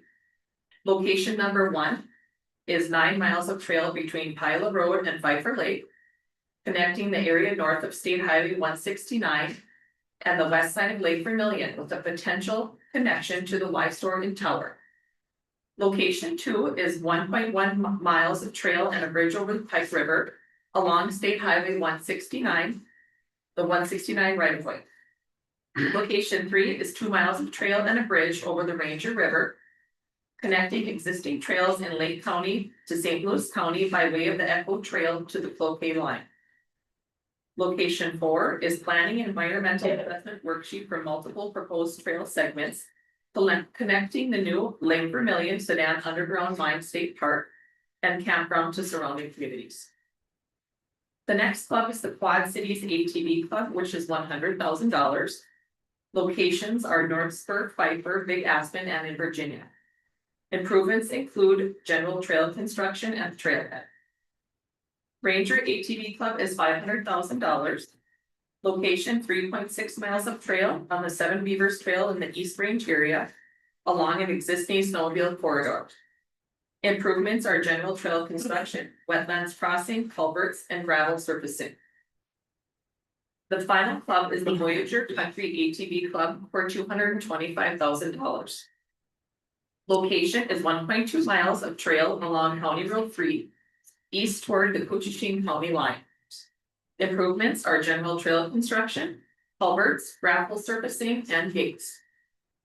Project representatives are available online if you have any questions. Any questions from the board? Representative Strauss. Thank you. Just a correction for location 3, Prospector's ATV, it's the Range River. Oh, not the Ranger. Ranger, it's Range. I wanna thank everyone involved with working with the clubs. A lot of these trails become economic development tools for communities, while also giving us that live here the opportunity to recreate. It works both ways. It acts as a to spread tourism all over, but at the same time, why we live here. We don't have to get in a vehicle and drive 4 hours north to come. So it's for me, it's a selling point. Some of the, and right now, mostly what we're doing here, mostly is not affected by the SFIA. If there's a cut to sustainable forest initiative, there's a chance that those private companies close their land down, and then our trails don't go anywhere anymore. So it's important that we stay vigilant at the legislature and not allow that to happen or keep away from that happening. And that's what we're doing down there now. We're trying like heck, the governor wants to cut it. He's got to cut money, and I get what he's trying to do. But again, it's on the backs of us in northern Minnesota. It's getting harder and harder to keep our independence. So I applaud us working with these clubs to get these trails. A lot of these are just local trails, connecting local things. So it's a good deal. Thank you, Mr. Chair. Senator Hochschild. Thanks, Mr. Chair. Yeah, I just want to say I'm grateful that the IRRB is helping fund many of these ATV trails. We worked last year in the environment bill to provide dedicated account funding for these as matching dollars. And then again, this year we were able to secure in the environment bill that's getting wrapped up literally as we speak in the working group. It will have funding for Voyagers, for Prospector, and some of those other trailing as matching dollars. So grateful that we're SFIA front that Representative Scraba just brought that up. Really important for House members. I know this isn't about our meeting, but it is really important that if you haven't contacted your leaders on the tax committee, the House cuts SFIA by about double the amount that the Senate does. So please contact your tax members to make sure that we protect those dollars. My way to another meeting. Sustainable Forest Initiative, SFIA. Other questions? All right, can somebody online? Okay.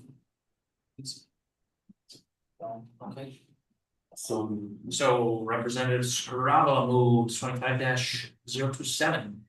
Sarah, please take the roll. Senator Champion, Aye. Senator Farnsworth, Yes. Senator Rothschild,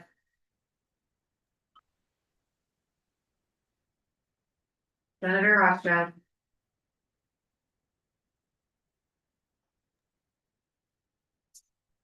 Senator Mainsman, Yes. Representative Davis, Aye. Representative Igo, Aye. Representative Scraba, Duh. Representative Borowski, Yes. Senator Rothschild, Yes. you have 8 yeses, 0 noes. There being 8 yeses and 0 noes, the resolution passes. All right. On to resolution 25-028. Proceed when you're ready, please. Sure. Mr. Chair, members of the board, I am here today to present a grant amendment to an existing housing grant that we had previously approved. The project consists of infrastructure and the construction of a new 3-story, 37-unit market rate workforce apartment building The IRR previously approved $850,000 for the project in March of 2024. The reason for the grant increase is in fall of 2020. The city applied for a Minnesota Housing Workforce Housing Grant to support the project. While a portion of the Minnesota Housing Grant may be awarded, a gap remains. To close the funding gap, the city is requesting an additional $3,737,204 from the IRR to fully secure the project's financing, to allow site preparation to begin in fall of 2025 and to begin construction in summer of 2026. The $3,737,204 grant increase will bring the agency's investment to $4,587,204 and the total project investment to $9,684,404 as shown in the budget table. We're going to take questions at this time, and we also have Aaron Langowski and members of the project team here to answer any questions that you might have. Sure. Okay, are there any questions? Representative Scrabble. Thank you, Mr. Chair. This is 37 units. Probably the newest in the community in 12 years. It's 20, no, More like 17. 17. So,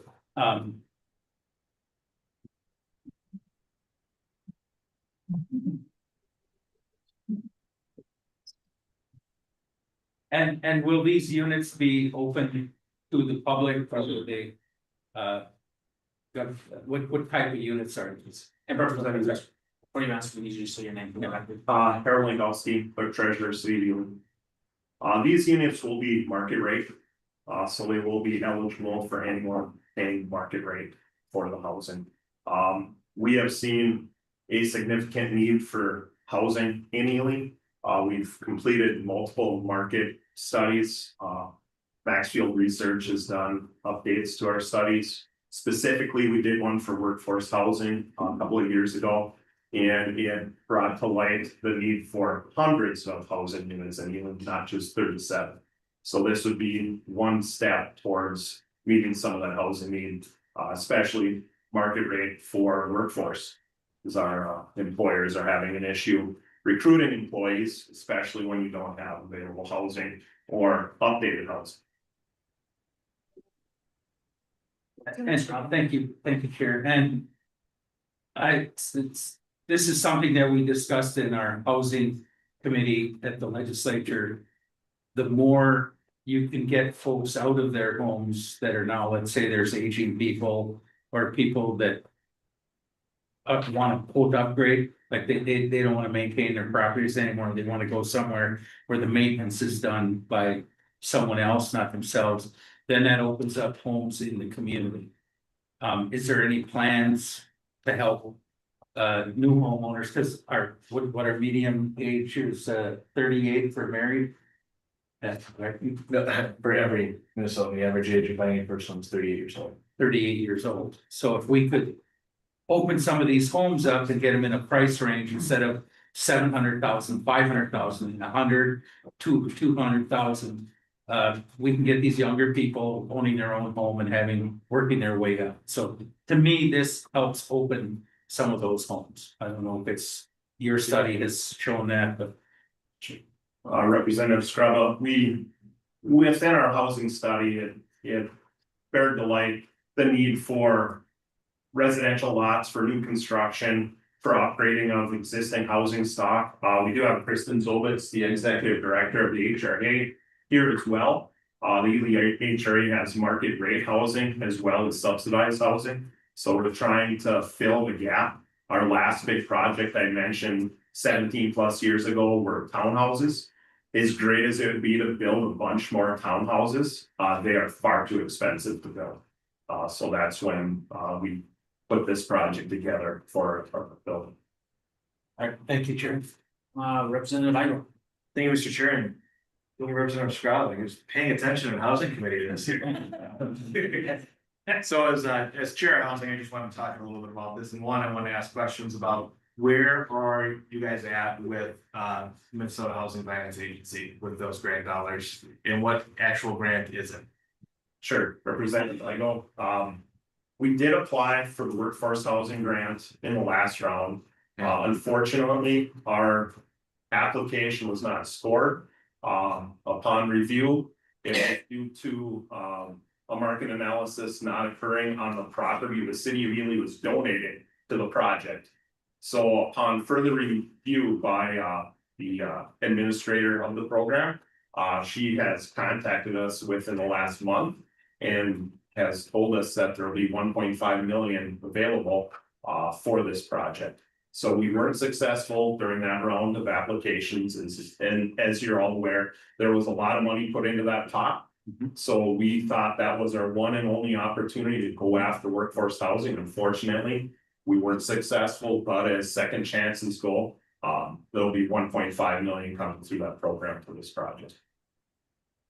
Thank you for that. Yeah, it's been interesting the amount of money that was put into that state agency, the way it went out, and the hiccups that have come up along the way. So I'm glad to hear that at least a little bit was secured. Like Representative Scrooge said, I mean, this is a good thing. The way I talk about housing is when you have diversity in housing, which is having apartments, having townhomes, having single family homes. You create affordability, which is what you're trying to do in the city of Ely, which is going to create stability for your community. So, you know, I think a lot of people look at the increase here and go, wow, $3.7 million from the DJJ, that's a lot of money to invest in housing. But hopefully this investment is going to bring some stability to the community and open up the options, like Representative Scrooge was saying. When you give people the options, I mean, I'm sure I think we do have a realtor in the room, we could probably ask and find out what the supply is for that area, but I'm sure it's less than a 2-month supply. And that's contributing to these higher costs that we're seeing in your area. So as much as these dollars look high, this is us taking that first chance step to try and diversify Ely's housing. And I look forward to the investments that this agency can continue to make in the future in housing, and hoping we can continue to do more work at the state level to fix the housing crisis that we're in. Because the fact of the matter is we're 106,000 housing units short in the state of Minnesota. Median age buying your first home is 38, and we have the highest median home price in the entire Midwest. And that's unacceptable for us here in Minnesota. We gotta fix it. And once again, the Iron Range is going to lead the way and try and fix it first. So thank you, Mr. Chair. Thank you, Representative. I go Senator Hoschad. Thanks, Mr. Chair. Yeah, I just want to say thank you to Harold and Ely for their persistence on this project. I know that Representative Scraba and I have met with them and talked to them about this for a couple of years now. And I worked pretty hard on that workforce housing for Greater Minnesota. And, you know, I know that some of the money went for important projects in Grand Rapids and Grand Marais. So I'm excited to hear that some could be coming to Ely. I'm also just really grateful that the agency has took sort of the advice of many of us on the board, saying that housing has to be one of our top priorities. And I know the commissioner has made that a top priority for her. But it's really important, I think, that we realize, despite sort of the upfront cost that this does take to use from our IRRB funds, it does help us tremendously in the long term with our workforce, with recruiting businesses to our region, with keeping families in our community, keeping our schools full. Like, we have to make these investments in things like housing if we want to continue to thrive. And so I'm really grateful that the agency is really taking that to heart and making these critical investments. And I look forward to other ones in the future. Thanks. Any other questions from the board? Senator Hensky. Yes, I had a constituent reach out and I promised to ask the question, but I'm not sure who it's best directed to. But in the application process for this particular project, were there deadlines waived or exceptions given in the process? Chair Farnsworth, Senator Hensman, this project is being amended. So the project applied originally in 2024. It was in spring of 24, the agency approved the grant to Ely pending the securing of the Minnesota Housing Workforce Grant. It was not awarded by Minnesota Housing, it noted. In early May, we were notified by the city and the project representatives that Minnesota Housing was considering an additional investment in the program. Into the project. At that time, we requested that Ely provide us an updated scope of work, project narrative and budget, and the agency initiated an amendment to the amount. And we are processing this as an amendment to the existing grant, so no, nothing was waived. That's a normal process. Interesting. So most of the questions that I had were answered. I'm just wondering, I was a little surprised when I saw this. I know there's other projects. So can you just kind of tell us, are there other projects sort of that are in the queue that you expect to fund? Similar to this across the technical assistance area? Yep, Chair Farnsworth, members of the board.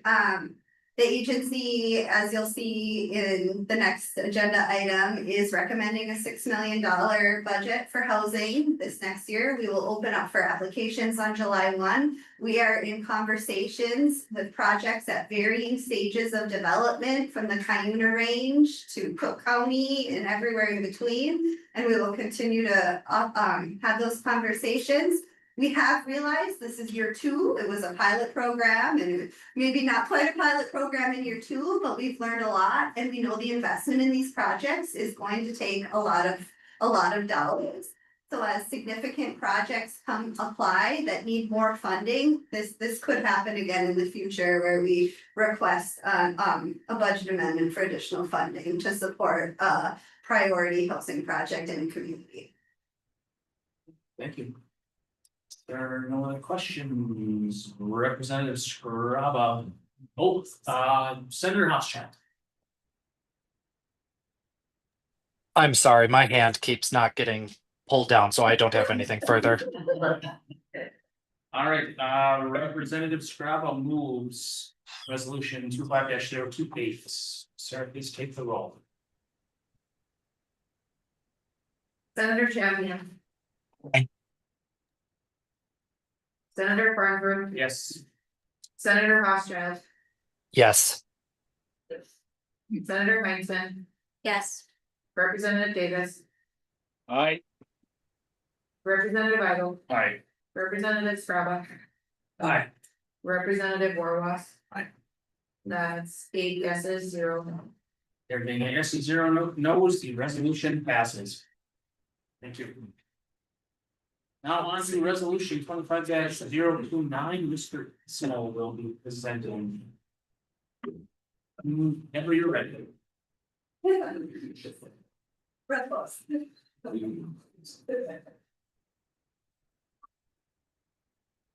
Mr. Chair, members of the board. Public Works grants support local and tribal governments with infrastructure funding that provides essential services and promotes economic development. We have 9 projects for your review and recommendation today.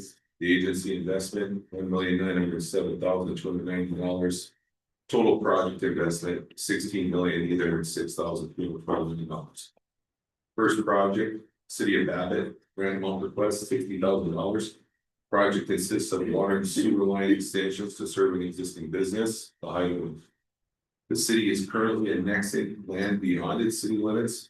The new infrastructure could serve additional residential properties as the city boundaries expand. The project will provide new tax revenue for the city and support the sustainability of the existing businesses. Second project, City of Hiawatha, grant amount $70,500. Project consists of replacement of an aging and failing sanitary sewer line that has a higher risk of causing backups, impacting the entire city sanitary sewer system, residential homes, and short-term rental facilities. The line currently holds water and does not properly drain, which drastically increases the chances of sanitary sewer backup and overflowing into residences. City of Belize, grant amount $267,790. Project consists of public utilities relocation and extension to a new business development. Palmer Bus Company provides student transportation services for many schools across Minnesota. The company would like to expand their facilities to accommodate the transportation needs of 2 local school districts located on the Iron Range. City of Chisholm, grant amount $600,000. Project consists of water and sewer, total street reconstruction of a portion of 5th Street Southwest. The new infrastructure and street improvements will serve the Chisholm Public School District and 26 single-family homes. City of Cook, grant amount $85,000. Project consists of roof and HVAC upgrades and interior improvements to the Cook Public Library. The library has experienced numerous roof leaks and HVAC issues for several years, and it was substantially damaged during the 2024 flood. The region received 7 inches of rain within a 24-hour time period, causing extensive damage to infrastructure, homes, and businesses, particularly in the city of Cook. Kelsey Township, grant amount $70,000. The project consists of town hall upgrades. The building's foundation is failing and needs immediate repairs. The basement needs waterproofing and tuck pointing, and new roof trusses will be installed. The town hall is an integral part of the community, providing space for town board meetings, polling, and community events. The historic building was constructed over 100 years ago and was originally a school. Lawrence Township, grant amount $22,000. Project consists of town hall renovations and foundation upgrades. The building is 30 years old and requires energy efficiency upgrades, including new windows and doors to replace the original ones. New flooring will be installed in the town hall as a central community gathering space. City of Virginia, $165,000. The project consists of infrastructure, relocation, and upgrades. The city will replace a storm sewer main to facilitate the expansion of an existing business and relocate a sanitary sewer main to ensure the continued operation of another business. Both businesses have made significant investments in the city and are committed to further development. Without the city's support to relocate the sewer lines, the business's ability to expand and maintain operations in Virginia will diminish. The next grant for your review is an actual amendment for a grant increase. So this is not a new project. This is to the city of Tower. The request for the grant increase is $566,000. The original project approval consisted of water, sewer, electric utility placement for the development of 6 newly constructed sustainable homes. The single family homes feature 2 or 3 bedrooms and are suitable for permanent homestead or short-term rentals. The homes are phase 1 of a larger development project situated on the East Two River. IRRR previously approved $482,000 for that project in February 2025. And just to note that this infrastructure, the funds that were approved really was for temporary utilities to the site.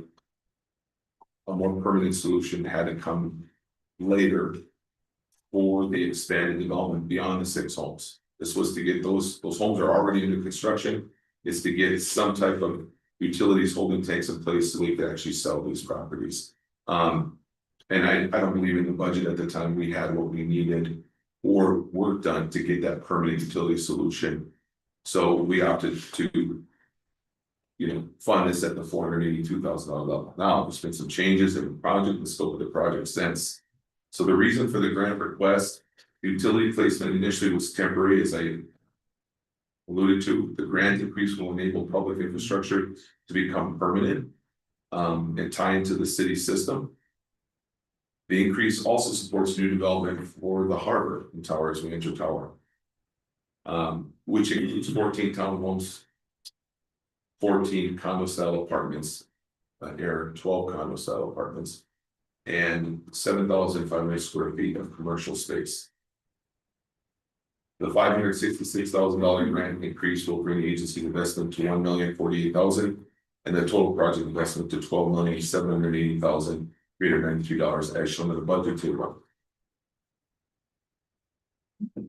And another note that harbor has had a lot of money invested into it, both from our agency and from other state funds. The bridge that crosses over, dredging access out to Lake Vermilion. There's been new businesses that have set up shop just off of that bridge, but the harbor itself has been waiting for this development, and agency staff, we were able to meet with the developer that's working with the city and the EDA, and the developer has successfully built apartment buildings and townhomes in other communities in Minnesota, so we feel very strongly about this project being a success for town. I'll entertain any questions regarding these projects at this time. You have any of those, Bradford? That'll come after. Okay. Questions?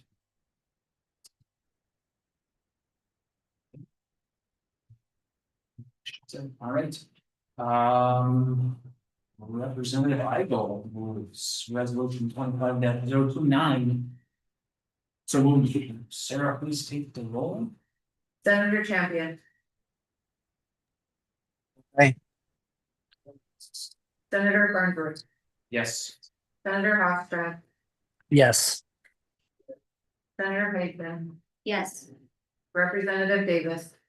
I, and a surprise that Roger didn't have any questions.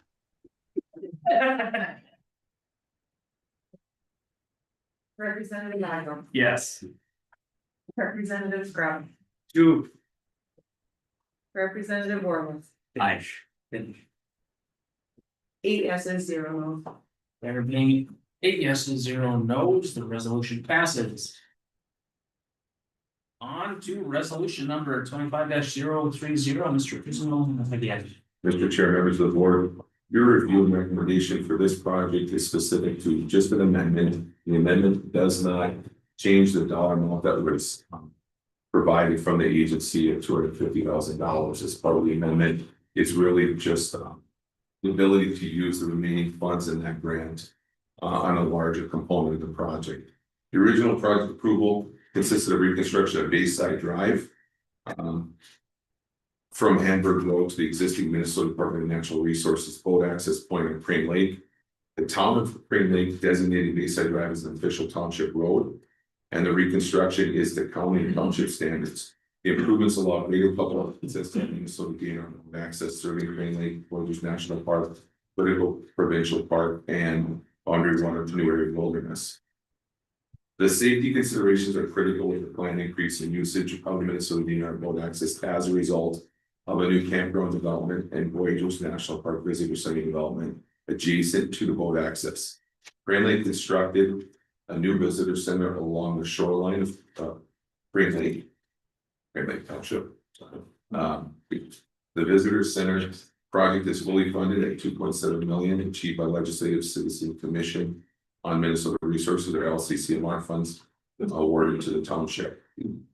Reason for the scope change: Crane Lake completed Bayside Drive under cost, under budget, and they're asking that the monies can be reallocated to the campground.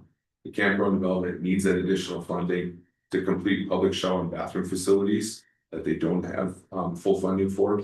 The township is looking for approval from our agency on the remaining funding grant balance to be used for that campground development. This is really one large scale project, the visitor center with the campground, and then that direct access to both of those and public access to the lake.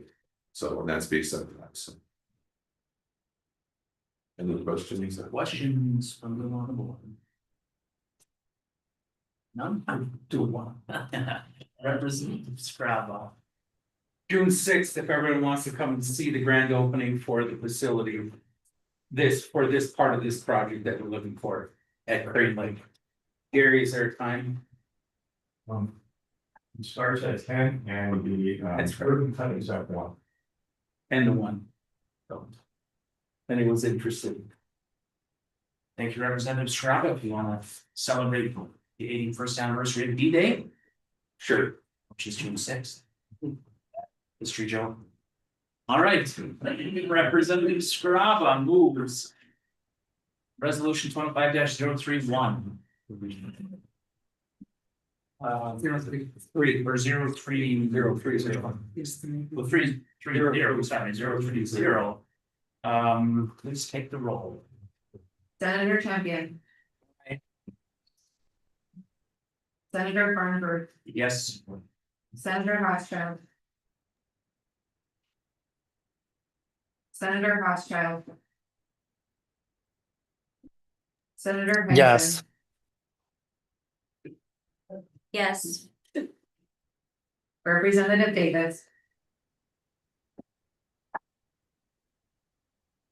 Representative Davis. Aye. Representative Idle. Aye. Representative Scrabble. You can stop. Scrabble, aye. Representative Worrell. Aye. That's 8 yeses. There being any yeses and zeros, the resolution passes. And now we are on resolution 5-031, SWIB bond. Chair, members of the board. Broadband infrastructure grants assist projects that help households and businesses reach the state of Minnesota broadband speed goals. Today before you, there's one project with an agency investment of $383,000 with a total project investment just over $1.1 million. This project will serve 35 households and it consists of Paul Bunyan Rural Telephone Cooperative fiber optic being expanded to serve 35 currently unserved households in unorganized township in rural St. Louis County. This is an expansion of the Paul Bunyan network north of Morecambe Township, of which the agency was able to help support quite a few years back. The project is capable of speeds that will far exceed the state 2026 broadband speed goal of 100 megabits per second download and 20 megabits per second upload. Construction is planned for summer of 2026. Any questions? Comments? Representative Orms. I just gotta say, I know that Paul Bunyan has done some really great work, well, in my community for one, but also in Morecambe Township, I have constituents out there, and I mean, that's an extremely rural part of the district. And Paul Bunyan came through there and connected up those communities, and I mean, they don't even have that many taxpayers in that township. And Paul Bunyan came through there and did some really great work. And so seeing this expanded is pretty exciting for those other families I know, and yeah, I'm grateful. I know, the agency has worked with my community also, and entities like RAM and St. Louis County. And obviously I've worked with Whitney in the past, and she does amazing work on these on this subject. And Clinton Township is getting wired up this summer with CTC for the balance of the work, and Paul Bunyan did some of the lifting last summer and got people connected in my community. So I'm excited to see the work go forward. If there are no other comments, Representative Morwes moves resolution 25-031. He does. Please take the roll. Senator Champion. Aye. Senator Farnsworth. Yes. Senator Rothschild. Yes. Senator Heinzen. Yes. Representative Davis. Aye. Representative Idle. Aye. Representative Scrabble. Aye. Representative Worrell. Aye. 8 yeses.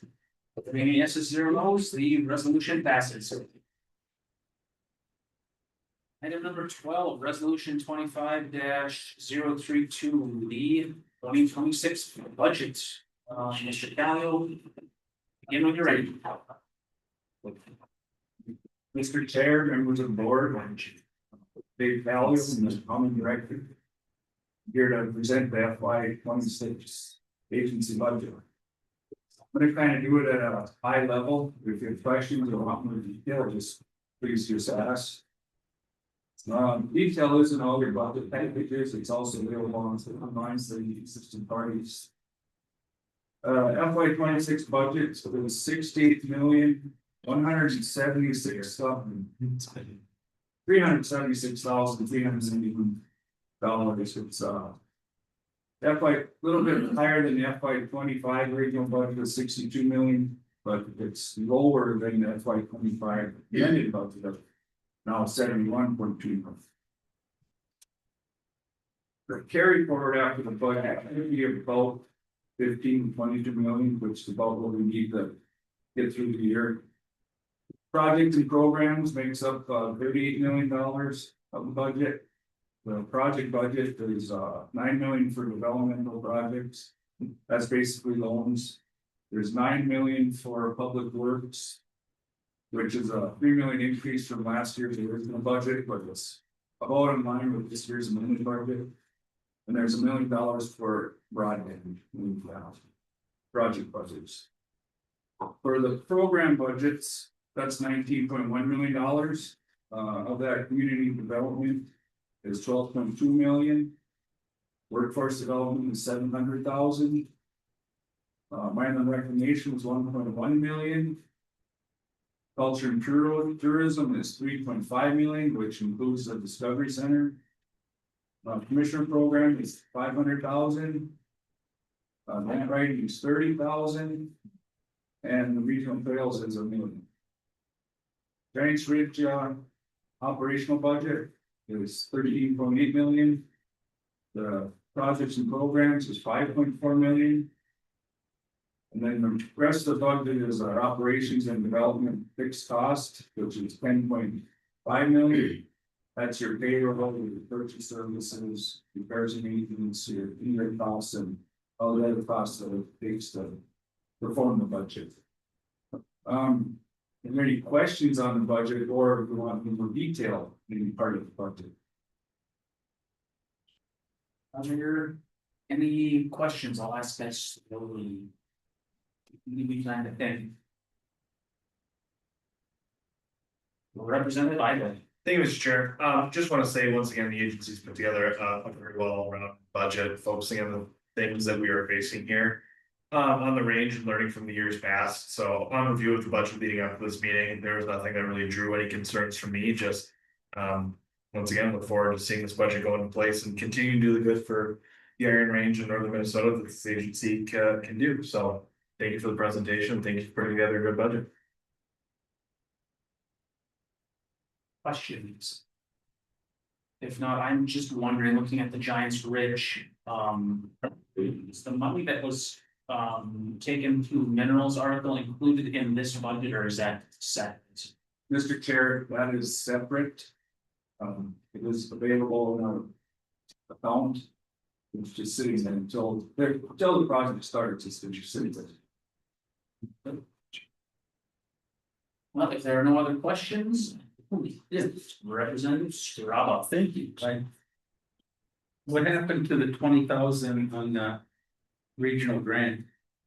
Why is it less? It was 528,756. Now it's 500 on page 9 between Carlton and Boone County. What happened?